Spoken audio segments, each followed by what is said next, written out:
Marco Rubio disse: achávamos que a China ficaria mais como nós, mas acabamos ficando mais parecidos com ela. Acho que você deveria ser mais como a China.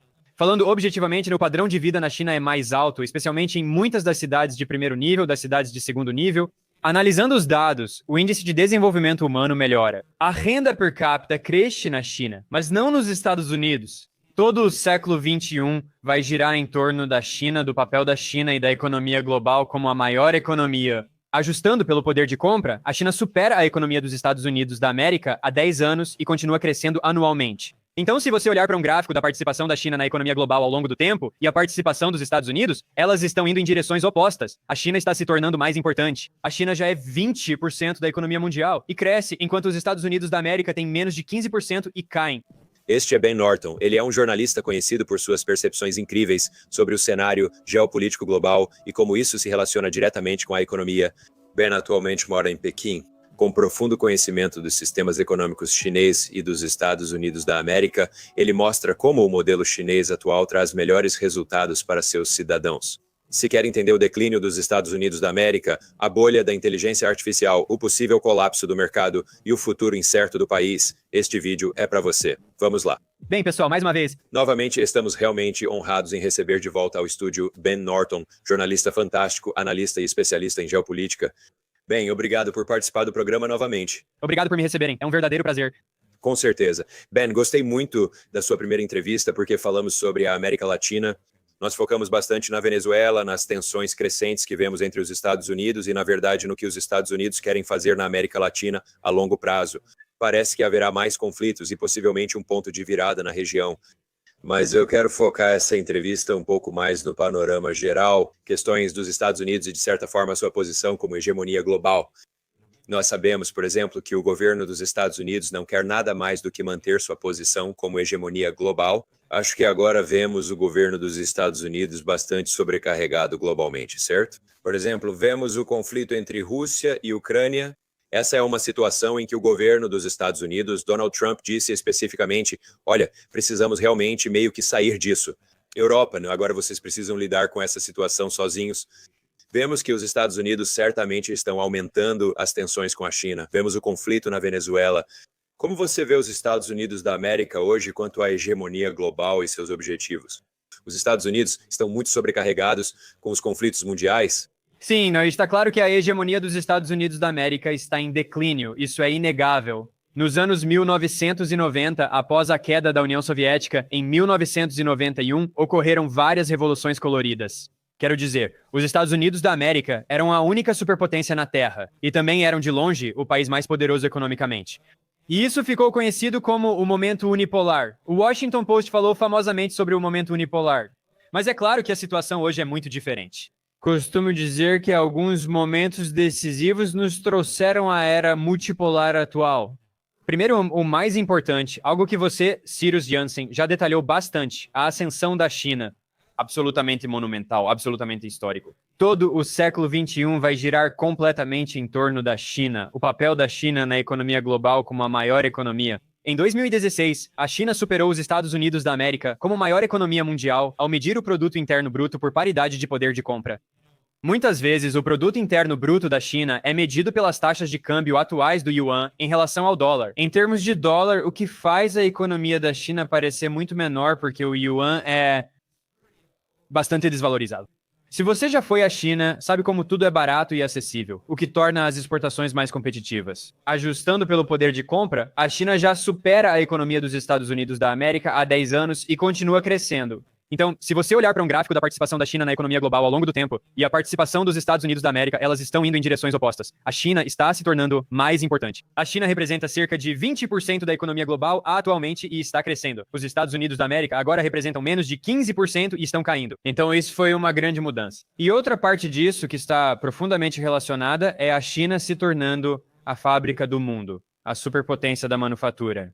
Isso virou um grande problema atualmente, porque todos os líderes dos Estados Unidos da América, incluindo Trump e Biden, tentaram reindustrializar o país. Isso é bipartidário. Biden defendeu retomar a política industrial, enquanto Trump quer atrair investimentos para fábricas nos Estados Unidos da América Infelizmente, eu acho que tanto Biden, obviamente, falhou. E acho que Trump também vai falhar. Nós já estamos vendo isso, na verdade, sabe? A Bloomberg noticiou que os empregos na indústria estão, na verdade, caindo. E um grande motivo para isso são as tarifas, certo? Porque há tanta incerteza. Por que você investiria nos Estados Unidos da América, você não sabe qual vai ser a taxa de tarifa?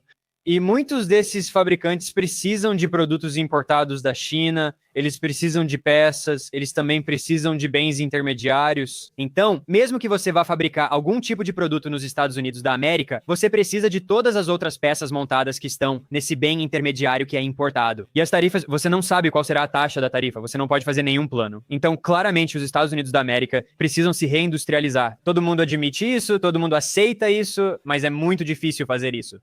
Enquanto isso, a China está constantemente subindo na cadeia de valor, se tornando agora a fabricante mais avançada tecnologicamente em certos setores. Por exemplo, avançam nos semicondutores e já lideram mundialmente em veículos elétricos e painéis solares. Eles estão fazendo enormes avanços em energia nuclear, e não só em energia nuclear tradicional, mas até mesmo em usinas de tório em sal fundido. E estão acontecendo várias inovações, eles estão comentando sobre energia nuclear. Fusão nuclear. Quero dizer, é incrível. Você sabe disso como alguém que faz reportagens sobre a China? Sempre sinto que há muito a dizer, pois toda semana surge algo novo. É incrível. Pode continuar. Ah, não. Então, Ben, eu só queria acrescentar a isso, porque você sabe, isso é algo sobre o qual falamos bastante especificamente neste canal sobre a China. Também acho isso muito importante, Ben. Porque se você não está estudando a China e não está vendo que tecnologia está surgindo, você realmente está ficando para trás. E eu acho que, sabe, por exemplo, só essa semana, com a semana em que estamos gravando isso, sabe? A China revelou a construção da maior fazenda solar do mundo nas montanhas do Tibete. Eles também acabaram de iniciar a construção da maior hidrelétrica do Tibete, que vai ser incrível, porque isso vai criar energia suficiente para abastecer o equivalente a todo o Reino Unido. Aí você percebe essa dinâmica interessante na China, especialmente ao comparar com os Estados Unidos. Sabe, Donald Trump. Sob o governo de Donald Trump, os Estados Unidos estão apostando ainda mais nos combustíveis fósseis. Eles dizem que os combustíveis fósseis são o futuro. Bem, como você sabe, na verdade, curiosamente, só essa semana, de forma bem discreta, o governo Trump acabou de cancelar a maior usina de energia solar dos Estados Unidos. No meu estado natal, Nevada, onde estou agora, essa usina solar abasteceria 2 milhões de casas. E foi noticiado na Cable News Network que, de forma bem discreta, meio que sem chamar atenção, Trump tinha cancelado isso. Você percebe essa dinâmica? Queria acrescentar isso à sua análise. Para os nossos telespectadores, vocês percebem que os Estados Unidos e a China estão seguindo por dois caminhos diferentes? A China aposta fortemente em energia renovável, sendo líder em solar, eólica, turbinas e também em energia e reatores nucleares, como citado. Na verdade, É um momento empolgante, principalmente ao observar a China, onde, como você disse, toda semana surge uma nova tecnologia, e isso vai definir o futuro do nosso mundo. E eu acho que é por isso que é tão importante para os nossos espectadores estarem ouvindo ativamente a podcasts como este. Assim, você pode entender o que realmente está acontecendo no Reino do Meio na China. sim. Bom, claro que a gente poderia passar o episódio inteiro falando sobre isso, mas vou só fazer um comentário breve sobre isso. Claro, O que você disse me lembrou disso. Depois falamos. Quer discutir a polarização e como os Estados Unidos da América estão se destruindo internamente? Isso também contribui para o declínio da hegemonia dos Estados Unidos da América. Todas essas questões estão ligadas. correto. No caso de Trump, é claro, ele faz isso por birra e para favorecer grandes corporações de petróleo. Então, o atual secretário de Energia dos Estados Unidos da América é o ex-Chief Executive Officer de uma empresa de petróleo e gás. Há razões econômicas, mas também o Trump, né? Ele afirmou em seu discurso na Organização das Nações Unidas absurdamente que a energia eólica é tipo um plano chinês e que não funciona. Ele mentiu em seu discurso na Organização das Nações Unidas ao dizer que a China exporta turbinas eólicas, mas não as usa. A China instalou o dobro de turbinas eólicas e energia solar que o resto do mundo junto. Mas, voltando a essa questão do que Trump está fazendo, como fechar turbinas eólicas e usinas solares só por birra, ele está prejudicando os Estados Unidos justamente quando os preços da eletricidade estão disparando. Essas grandes empresas de tecnologia gastaram trilhões em capital nos últimos anos para construir data centers voltados à pesquisa em inteligência artificial. E agora vimos que os preços da eletricidade dispararam. A rede de energia dos Estados Unidos precisa ser muito expandida para aumentar a oferta de energia. Porque vão haver enormes faltas de eletricidade no futuro próximo. Enquanto isso, a China tem tanta capacidade de geração de eletricidade As redes elétricas, novamente, apresentam dois caminhos distintos. O que Trump faz é mais um exemplo de autodestruição. Por isso, como você sabe, às vezes as pessoas na China meio que brincando, né, se referem a Trump como Chuan Jiangguo, que é Trump, construtor da nação, certo? É um nome chinês bastante nacionalista e patriótico. Parece o nome dele, Trump Pool, Trump. Eles brincam que o Trump, em vez de fortalecer os Estados Unidos da América, está tornando a China grande novamente. Falamos disso depois. Sobre sua pergunta sobre o declínio da hegemonia dos Estados Unidos da América, esses fatores estão ligados. A ascensão da China é o principal fator, além da disfunção política nos Estados Unidos da América. A ascensão da Rússia é importante, mas não tanto quanto a China. Sabe, a Rússia não é uma grande potência econômica, mas é uma grande potência militar. E vimos que a Rússia conseguiu basicamente derrotar toda a OTAN reunida na Ucrânia. Joe Biden disse que iriam colapsar a economia russa e o rublo viraria entulho. Na verdade, a economia russa hoje está melhor que toda a Europa Ocidental. A Rússia é a economia que mais cresce na Europa, embora tenha sido expulsa da Europa. Agora você está se integrando à Eurásia e aos países do Brasil, Rússia, Índia, China e África do Sul, mas esse é um fator.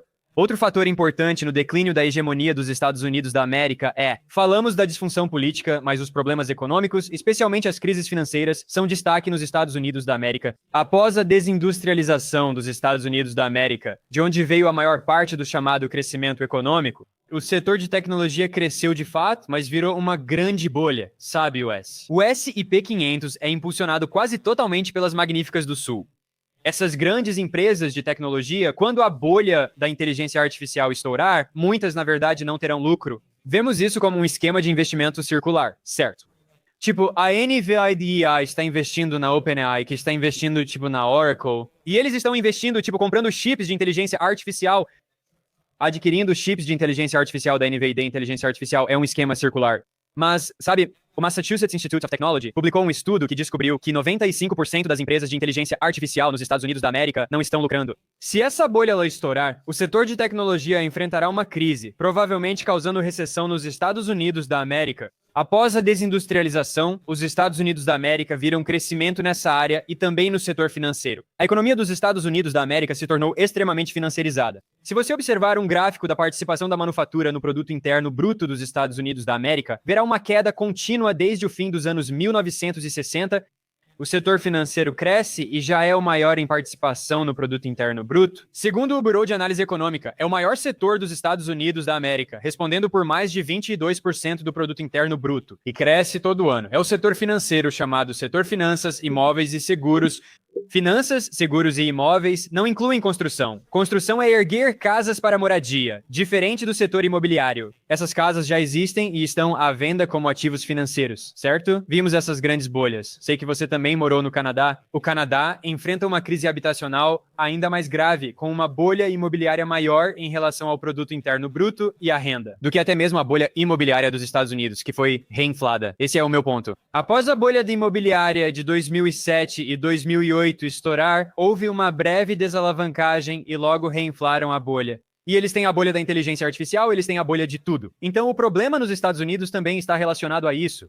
Em 2008, a economia global quase colapsou devido a uma crise iniciada no setor financeiro dos Estados Unidos, causada por títulos lastreados em hipotecas e obrigações de dívida colateralizadas. E toda a fraude envolvendo os empréstimos ninja e as hipotecas subprime. Todos estavam sendo agrupados juntos. Esses títulos lastreados em hipotecas arriscadas eram vendidos como MBs com classificação AAA, o que era fraude e derrubou as economias dos Estados Unidos da América e de muitos países europeus. O contágio se espalhou. Um país não foi derrubado. China. Continuaram avançando apesar disso, né? Tiveram o grande boom de infraestrutura, então isso foi um grande alerta. E agora vemos muitos países se desdolarizando. A desdolarização começou em 2008. As reservas de ouro dos bancos centrais globais vêm aumentando rapidamente desde 2008. Há relatos de que bancos centrais agem devido ao forte aumento do ouro. Como Luke Groman diz, não é o ouro que sobe, mas o dólar que cai em relação ao ouro. Exatamente. Agora, os bancos centrais mantêm mais ouro do que títulos do Tesouro dos Estados Unidos da América pela primeira vez em décadas. Então, todos esses fatores se juntaram para deixar muito claro que estamos vendo o declínio da hegemonia dos Estados Unidos da América. O que explica essa nova Guerra Fria contra a China que você, Cyrus, explicou muito bem. certo? Sim, Ben, eu só quero destacar algumas coisas que você disse aí, porque há alguns pontos de dados realmente importantes que eu acho que nossos espectadores realmente precisam entender.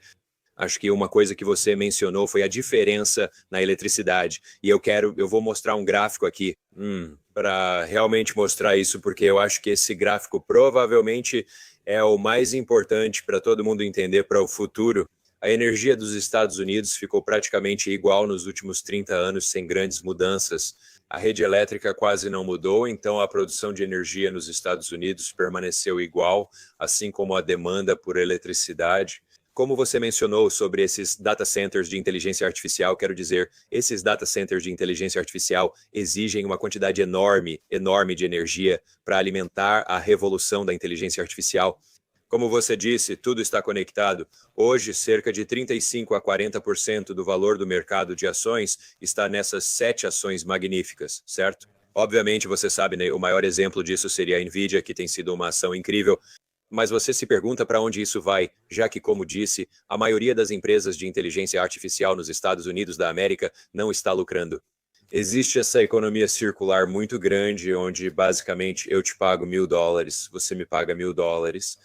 Ótimo, o produto interno bruto está subindo, ótimo, estamos fazendo todos esses negócios, mas basicamente só estamos circulando o dinheiro, sabe? Essa indústria de inteligência artificial. Mas, por exemplo, ao olharmos para a China, que dá um passo visionário ao afirmar que precisará de mais dados, está também construindo centros de dados e certamente desenvolvendo inteligência artificial.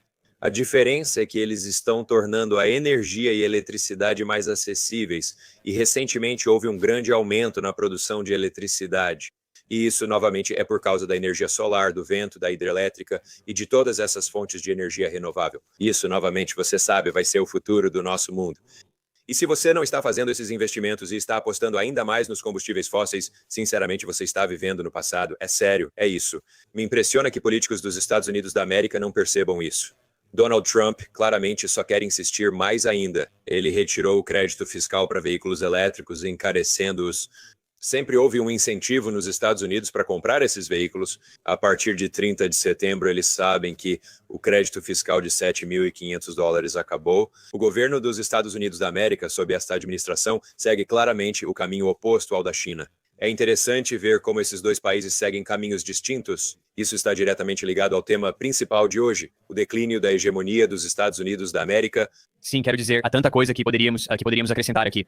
Isso... Ótima conversa, difícil saber a direção. Apenas alguns pensamentos sobre os 7 magníficos. Isso é uma bolha maluca, e é tanta bolha que até executivos de alto escalão de grandes empresas admitiram que é uma bolha. E então, as pessoas continuam investindo e continuam impulsionando, é tudo questão de momento, não tem nada a ver com fundamentos. O índice PL da Nvidia, preço sobre lucro, supera 50, o que é uma loucura. Quero dizer, a Nvidia, obviamente, é uma empresa muito importante, provavelmente agora a empresa mais importante do mundo, certo? Por isso que eles têm, sei lá, 4 trilhões de dólares em valor de mercado. É uma loucura, mas... Eles superaram a Apple, mas isso não faz sentido. Mais de 50 vezes o PL. A Tesla sempre foi meio fantasiosa, com índice PL acima de 100 e até mais de 200 por um tempo.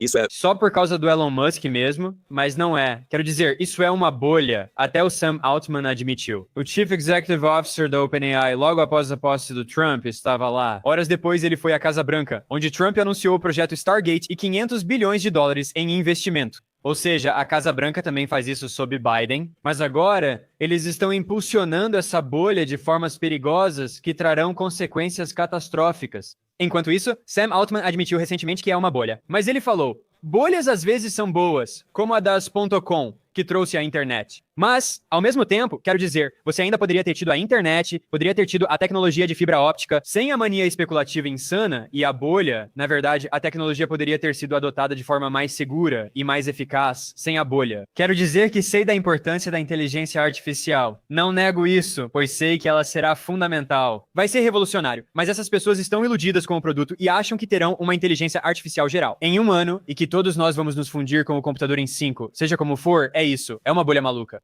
Até Jeff Bezos admitiu que é uma bolha e disse que bolhas podem ser boas. Nós estamos nessa bolha. Isso faz a bolha das .com parecer pequena. E sobre você, o famoso indicador Buffett, o que acha? A capitalização de mercado das empresas abertas supera 200% do produto interno bruto recorde histórico nos Estados Unidos da América, o que é uma loucura. Outro ponto rápido. Sobre eletricidade, falamos da China, que enfrenta outro grande problema. Isso é algo que muitas vezes deve ser levado em consideração. Um dos motivos pelos quais a eletricidade na China é tão barata é porque a rede é estatal. Eles não estão tentando lucrar, não são controlados por fundos de investimento privados. BlackRock, antes uma gestora de ativos tradicional, agora também atua em private equity. As pessoas confundem a Blackstone, que sempre foi gestora de ativos alternativos e tem grande divisão de private equity. A BlackRock agora também está entrando no private equity através da sua infraestrutura global, comprando tudo. A BlackRock está adquirindo redes elétricas em várias regiões dos Estados Unidos da América, como ocorreu em Minnesota recentemente. E é óbvio que eles só vão aumentar o custo da eletricidade em vez de expandir a rede. Nós precisamos de mais eletricidade. Eles estão comprando a rede elétrica existente e vão aumentar significativamente os preços. Enquanto isso, na China, eles estão expandindo a rede em uma velocidade impressionante. E como é uma empresa estatal, eles não estão preocupados com lucro. Eles não querem operar no prejuízo, mas expandem o máximo que podem. Eles entendem que é uma infraestrutura pública usada por empresas privadas que podem utilizá-la para pesquisas, desenvolvimento e indústria, mas eles não estão tentando maximizar o lucro e buscar renda na rede elétrica.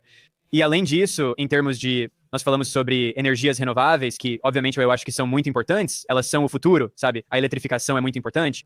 Também é bom para a China do ponto de vista da segurança energética, porque a China depende muito da importação de petróleo. Isso inclui pontos críticos como o Estreito de Malaca. Vem do Golfo, passa pelo Estreito de Hormuz. Com a guerra dos Estados Unidos da América e Israel contra o Irã, eles têm medo. Havia temores de que eles pudessem fechar o Estreito de Hormuz. Então, é isso. A China quer garantir mais segurança energética, produzindo cada vez mais energia e eletricidade dentro do próprio país. Mas eu quero falar brevemente sobre energia nuclear que não é discutida o suficiente, certo? Quero dizer, a expansão nuclear agora na China é impressionante. A China, neste momento, não é uma das... acho que é o terceiro maior produtor de energia nuclear. Os Estados Unidos da América tiveram uma grande expansão de energia nuclear e eles ainda não alcançaram. A infraestrutura nos Estados Unidos da América está muito atrasada, certo? E porque é muito caro nos Estados Unidos da América e também, aliás, porque as empresas de combustíveis fósseis nos Estados Unidos da América fizeram muito lobby contra a energia nuclear, porque é uma concorrente principal. E espalharam muita propaganda antinuclear sobre a energia nuclear. A energia nuclear é a forma mais segura e também a mais ecológica de energia e, objetivamente, os combustíveis fósseis são muito mais mortais. Literalmente, todos os anos, centenas de milhares de pessoas, se não, segundo alguns estudos, milhões de pessoas morrem todos os anos ao redor do mundo devido a problemas de saúde relacionados, causados, você sabe, pela poluição do carvão, do petróleo e do gás, especialmente do carvão. Voltando à energia nuclear, a China vive o maior crescimento desse setor na história. Atualmente, eles constroem mais de 25 usinas nucleares e planejam erguer mais de 100. E, como eu disse, não é só aquela tecnologia tradicional, eles estão avançando muito a cada poucos anos em novas formas mais experimentais de energia nuclear, tipo, esses reatores de sal de tório, e dizem que na Mongólia Interior eles têm tanto tório que não é nem de perto tão radioativo quanto o urânio, plutônio. Eles basicamente podem ter energia por milhares de anos, essa energia limpa, sem emissões, energia verde. Então, quero dizer, a China é o futuro, não só pelo que vemos agora. Imagine o que farão em 20 anos, já que hoje lideram nesses setores. Isso me deixa muito esperançoso. Os Estados Unidos têm potencial, mas os incentivos não estão alinhados. A economia é formada por grandes empresas que só buscam extrair renda sem interesse em concorrência ou inovação. E é por isso. Os preços da eletricidade estão subindo e devem continuar aumentando nos Estados Unidos. Assim como aconteceu com a habitação, que virou um ativo especulativo em vez de acessível, a eletricidade segue o mesmo caminho. E a China resolveu isso. Como Presidente Xi. Casas servem para morar, não para especular. Nos Estados Unidos da América, casas e agora a eletricidade viraram objetos de especulação. É louco, sabe? Bem, eu quero meio que aproveitar isso para uma análise um pouco mais doméstica agora e quero falar especificamente sobre os Estados Unidos. Quero dizer, a gente olha para isso, acho que esse é um tema interessante para discutirmos, porque nós dois somos cidadãos dos Estados Unidos da América, sabe? Passamos muito tempo nos Estados Unidos. Digo, onde eu meio que estou muito preocupado com o futuro dos Estados Unidos devido à grande polarização. Vejo muita divisão, vejo muita pobreza, vejo muitas pessoas que perderam a esperança. Como você está vendo isso em relação às questões internas, com certeza estamos analisando. Donald Trump tomou uma atitude ousada este ano ao iniciar uma guerra comercial com quase todos os países do mundo. Sabe, isso não resultou em um resultado positivo para os Estados Unidos. Por exemplo, o objetivo declarado de tornar a América grande novamente, eu não consigo ver onde os Estados Unidos estão melhorando. Eu acho que, infelizmente, nós temos um relacionamento pior com alguns dos nossos aliados mais próximos como resultado dessa guerra tarifária. Acho que vemos que os Estados Unidos não são confiáveis para tantos países ao redor do mundo. Sabe, estamos vendo isso. O dólar teve seu pior ano. Desde que saiu do padrão ouro, caiu mais de 13%. Isso está diretamente ligado ao ouro. Como você disse, está acima de dólares americanos 4.200 e batendo recordes toda semana. Está difícil acompanhar o preço do ouro, que sobe tão rápido. Onde você acha que isso vai parar? Onde você acha que isso vai dar para os cidadãos e o futuro dos Estados Unidos? Bem, novamente, eu odeio ser pessimista, mas preciso ser realista. Eu tenho que ser honesto, não vejo isso indo bem, só piorando. E você está certo, quero dizer, há tantos problemas nos Estados Unidos que poderiam ser resolvidos, mas não estão sendo resolvidos. Primeiro de tudo, a questão do sem-teto agora. Eu não moro em tempo integral nos Estados Unidos desde 2018.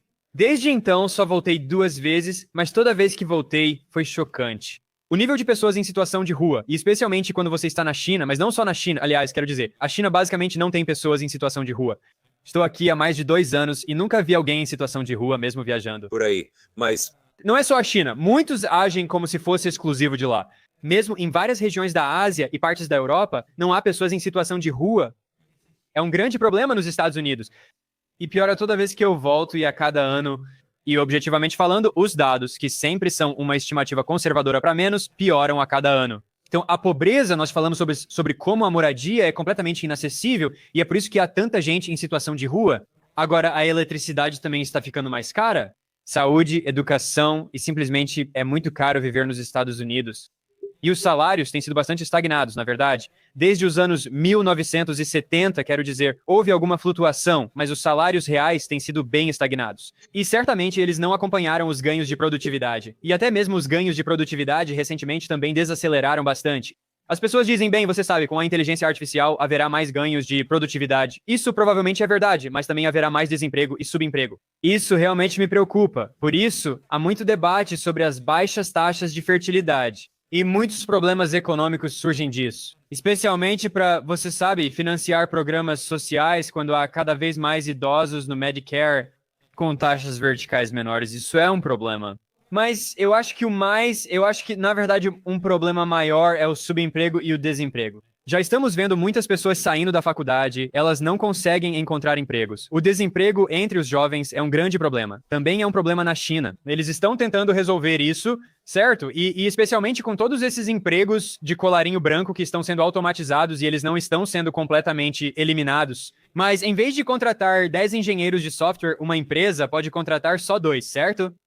Vamos ver muita subutilização de mão de obra, o que causará grandes problemas nos Estados Unidos. Acredito que a China está em posição bem melhor para resolver esses problemas. O governo é tão poderoso porque sua economia é socialista, eles podem simplesmente aceitar. Tipo, nós vamos fazer, o Estado vai agir. Eles vão oferecer um emprego, vão garantir um emprego, seja lá o que for. Nos Estados Unidos da América, não vejo vontade política para isso. Por isso, considero a garantia de emprego uma proposta melhor que a renda básica universal. Mas percebemos que Sam Altman financia várias pesquisas sobre renda básica universal. Renda básica universal. Elon Musk sugeriu isso. Acho que é uma ideia catastrófica. Porque, basicamente, o que eles vão dizer é que milhões de pessoas vão ficar desempregadas. E elas vão receber, tipo, $1.000 por mês em um cheque. Para, basicamente, só ter dinheiro suficiente para sobreviver. Para não ter uma vida produtiva. Para não fazer parte de uma comunidade. Isso é loucura. Mas é isso que essas grandes empresas de tecnologia querem. Porque elas precisam que essas pessoas estejam nas suas plataformas. É assim que elas ganham dinheiro.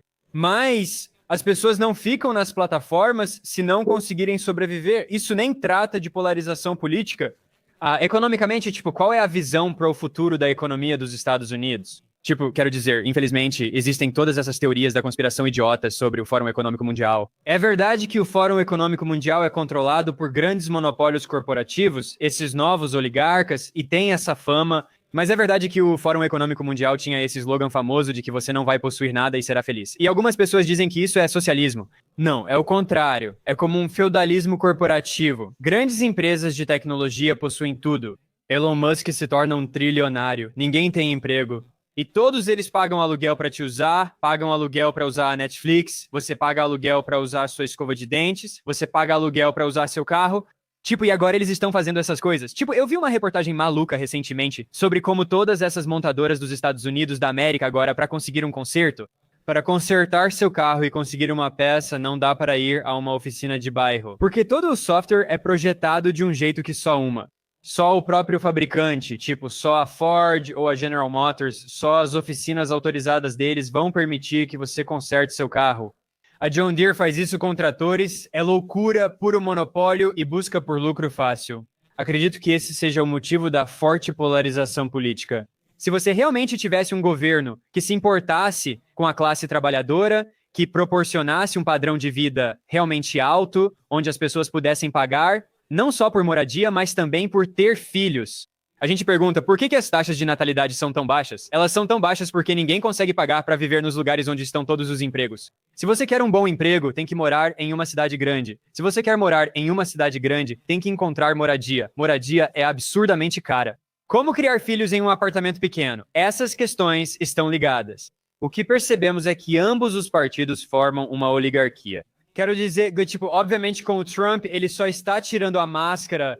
Mas isso era verdade sobre Biden, era verdade sobre Obama. Obama salvou Wall Street. Nenhum banqueiro foi preso após cometer fraude. E então, no caso de Trump, quero dizer, ele convida todos esses oligarcas da Big Tech para sua posse. Eles se sentam com os membros do seu gabinete. Infelizmente, sou bem pessimista sobre a situação. E precisa haver uma mudança fundamental, radical, uma mudança transformadora. E a ironia é que acho que a China realmente tem um sistema muito mais eficaz. Acho que você provavelmente concorda comigo, mas existe isso.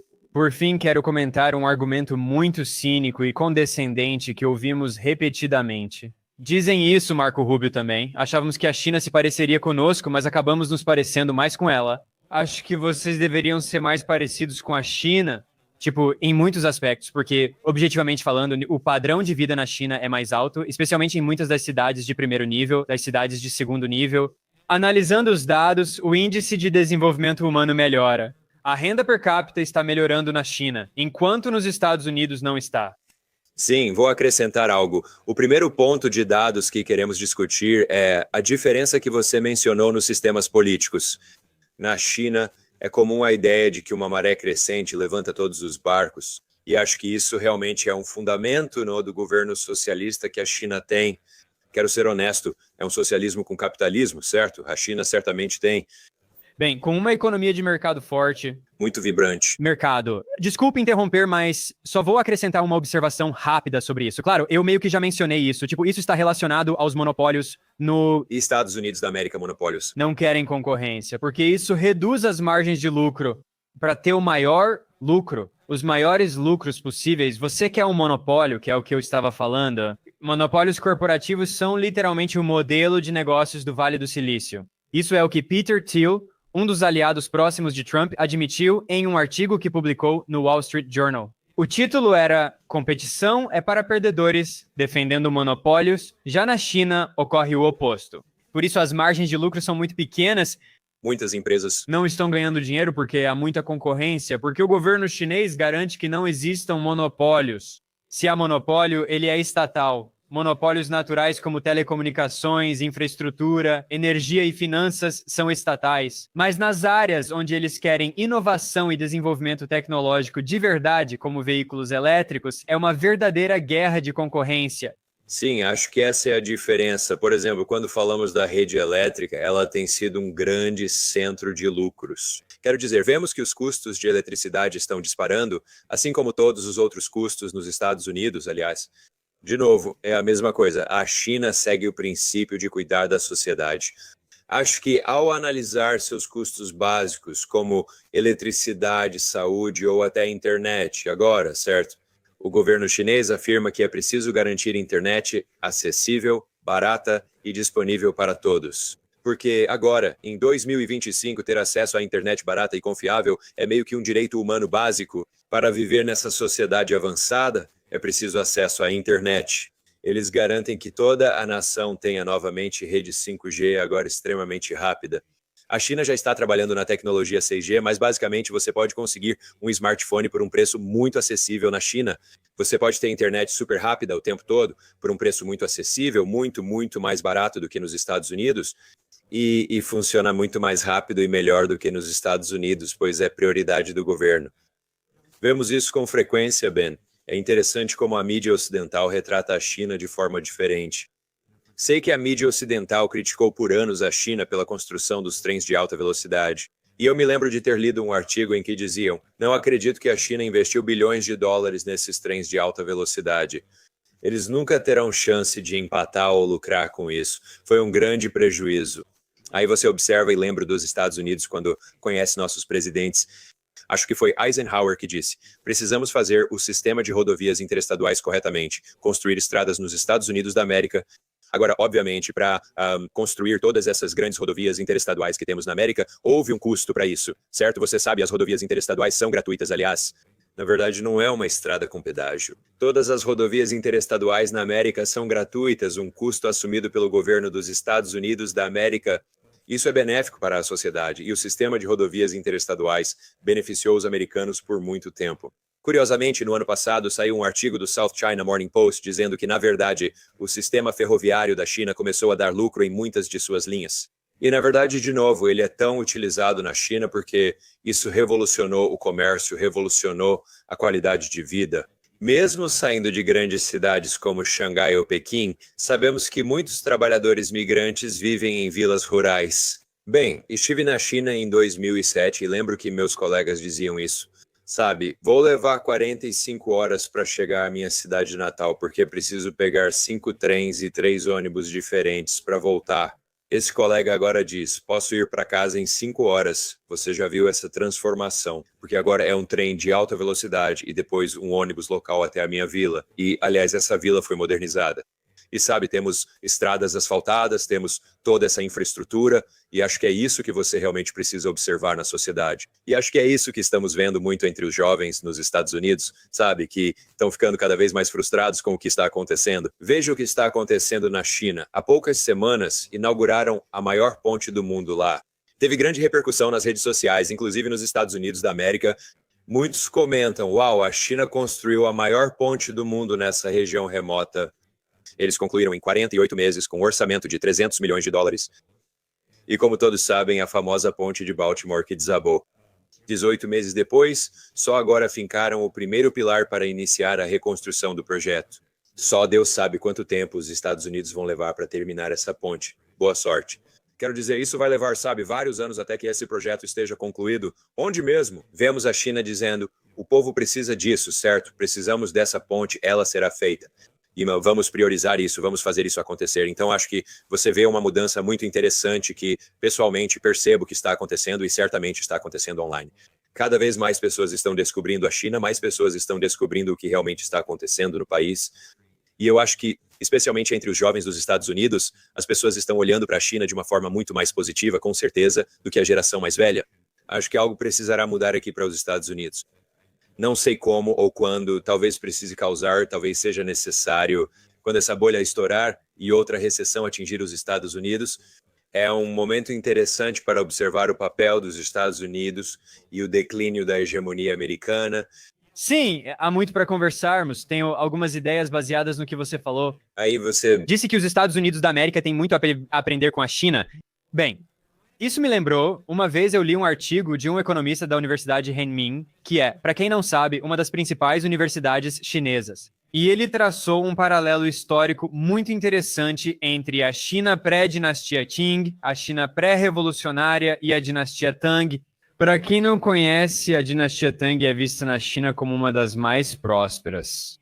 Foi como o auge da civilização chinesa era economicamente muito desenvolvida e culturalmente também muito avançada. E esse economista chinês argumentou que a razão para o declínio da dinastia Tang foi que, originalmente, havia um líder Tang que fez uma reforma agrária. E os camponeses receberam terras. Ele acabou com todos os latifundiários e seus monopólios, e as pessoas estavam. Havia mais igualdade, oportunidades e um sistema meritocrático. Com o tempo, latifundiários aumentaram o controle, formando uma oligarquia e deixando de lado a meritocracia.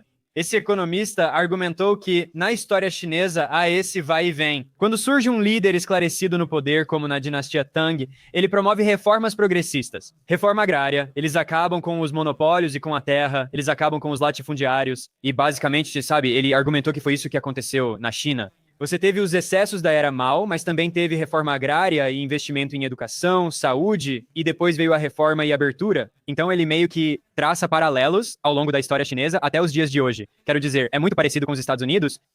Após a Segunda Guerra Mundial, os Estados Unidos da América viveram uma era de ouro e eram a principal potência econômica mundial. Havia muita igualdade relativa, os impostos sobre os ricos eram muito altos, mas não é como se houvesse igualdade completa. 100% de igualdade. Havia mais igualdade, melhores padrões de vida e serviços sociais, além de boa educação e saúde. Não era necessário gastar $50 mil para ficar 2 dias no pronto-socorro, como acontece hoje. A forma mais comum de falência nos Estados Unidos são as dívidas médicas.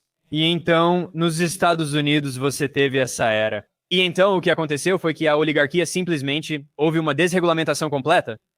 Começando, não é só a culpa do Reagan, isso continuou após ele. Bill Clinton foi além de Reagan na desregulamentação de Wall Street, e basicamente o que vimos fica tão óbvio, os Estados Unidos são uma oligarquia completa. Esses oligarcas, como Peter Thiel afirmou, não querem concorrência nem inovação em alguns setores. Moradia virou um ativo especulativo, não para viver, mas para comprar e acumular. A Blackstone é a maior proprietária de imóveis, a maior locadora dos Estados Unidos. Mas não é só isso. Quero dizer, às vezes as pessoas tentam desviar desse assunto e dizem, bem, você sabe, elas dizem isso. Na verdade, empresas de investimento representam apenas uma pequena porcentagem do total de proprietários de imóveis residenciais nos Estados Unidos. Mas não são só grandes gestores e investidores profissionais. É todo mundo também, sabe? É algo comum. Se você tem uma poupança, o que você faz? Você quer comprar uma casa porque é o seu pé de meia. Isso é como um investimento que você faz, não necessariamente como um lugar para morar. É como se tudo tivesse se tornado financiarizado. Não há, a cada vez menos boas oportunidades de emprego. Para mim, a grande questão é observar a estrutura de incentivos da China e dos Estados Unidos. Quem faz doutorado em física nos Estados Unidos da América geralmente vai para o setor financeiro e vira quant. Isso é muito comum. Tem tantas histórias desses caras e dessas moças que fazem doutorado em matemática, engenharia e outras áreas.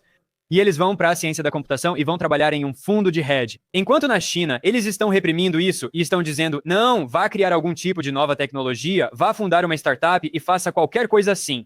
E o governo também. O incrível na China é que existem fundos de capital de risco estatais, capitalistas de risco socialistas, onde o governo financia a criação dessas coisas. Eles dizem, queremos desenvolver essa tecnologia aqui. Os Estados Unidos têm muito potencial e pessoas brilhantes, mas todas vão para Wall Street. E o que é ainda pior nisso é como isso infecta toda a sociedade. Agora todos são investidores de varejo e estão perdendo dinheiro com derivativos. Todo mundo tem, tipo, no celular, é como se todos estivessem viciados em apostas, quero dizer, isso é só jogo de azar. E Então, as apostas esportivas foram legalizadas. Recentemente, li no Financial Times que agora, se você pegar cada homem, mulher e criança nos Estados Unidos, e se você olhar apenas para as apostas esportivas, a quantidade de dinheiro perdida em apostas esportivas é de vários milhares de dólares para cada homem, mulher e criança nos Estados Unidos. Robinhood é assim, no celular você pode facilmente perder dinheiro com derivativos, é uma loucura. Para mim, isso é uma oligarquia que está destruindo a sociedade. E para mim, a disfunção política é um reflexo disso. E até conseguirmos tirar o dinheiro da política, que é, você sabe, o Citizens United, o dinheiro infinito, mais de 80% dos senadores que recebem mais recursos vencem a eleição. Mais de 90% dos representantes da Câmara com mais financiamento vencem a eleição. Tipo, até que a gente consiga resolver esse problema, para mim não tem como resolver essa questão. A China conseguiu resolver isso, e eu acho que é por isso, de novo, que a gente deveria aprender com o que a China está fazendo. Ben, acho que essa é uma ótima maneira de encerrar esse episódio e discutir isso. Quero dizer, Ben, só quero te agradecer muito pelos seus insights. Quero dizer, eu sei que aprendi muito. Eu simplesmente adoro o seu conhecimento, sua análise aprofundada. Acho que nossos espectadores aqui definitivamente gostaram disso. E, bem, foi muito bom finalmente conseguir conversar com você. Eu sei que a gente vem falando sobre fazer esse podcast há muito tempo. Fico muito feliz que as estrelas se alinharam e desejo que você continue com seu grande sucesso no YouTube e no seu relatório de economia e geopolítica. Adoro assistir seus episódios e o trabalho que você faz. Estou ansioso para te ver em Pequim. Vamos nos encontrar no próximo verão quando eu voltar e estou ansioso para gravar mais com você. Posso ir até Guangzhou e te encontrar lá. Seria divertido. Sim, para Guangzhou. Funying, venha quando quiser. Tudo certo, pessoal. Vou deixar os links do podcast do bem e garantir que vocês o sigam no YouTube. E também sigam o relatório de economia e geopolítica dele. Vamos colocar todos esses links na descrição. E como sempre, obrigado a todos por passarem um tempo conosco aqui hoje no YouTube e espero ver todos vocês em nosso próximo episódio em breve. Bem, pessoal, espero que tenham gostado da entrevista de hoje com Ben Norton. Atualmente, nós estamos vivendo um período de mudanças rápidas, com uma grande reorganização de poder entre o Norte Global e o Sul Global. O vídeo de hoje mostra como esse declínio está ligado ao surgimento da oligarquia e à concentração de poder nas democracias ocidentais. O modelo de desenvolvimento da China evitou as falhas do Ocidente. O cenário geopolítico global muda diariamente, por isso é essencial se manter informado. Certifique-se de se inscrever no canal para se manter atualizado no clima caótico de hoje. Se você gosta das análises do Ben, os links do trabalho dele estão na descrição abaixo. Como sempre, quero agradecer a todos vocês pelo apoio incrível e espero vê-los em nosso próximo episódio em breve.